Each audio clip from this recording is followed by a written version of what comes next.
Trawlermen, men of the drifters, fishermen with lines, fishermen of Britain who live in a world all their own, their daily companions, risk, hardship, uncertainty.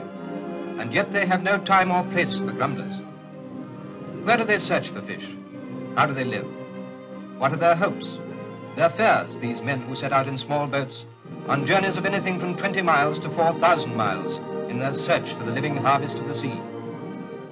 Fishing methods are not very different from those employed by the apostles Peter, Andrew and James when they lowered their nets into the Sea of Galilee nearly 2,000 years ago. It was a fine and honorable calling then. It is the same today.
Today, in some of the smaller villages in Britain, there is a strange quiet.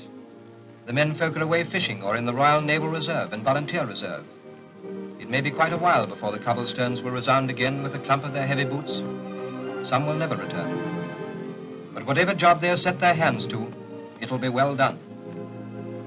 The strength of the British fisherman lies in his faith, and his faith in the inexhaustible bounty of the sea, and in the steadfastness of a tradition that will not pass away, so long as there is a fishing net to lure and a ship to sail.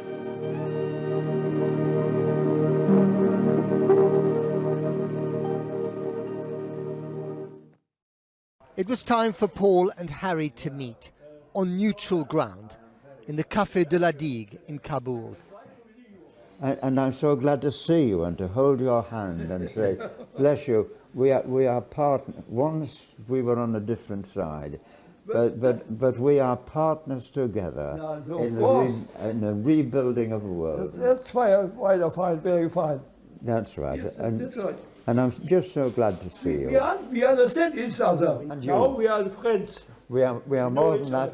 We are more than that. We are brothers.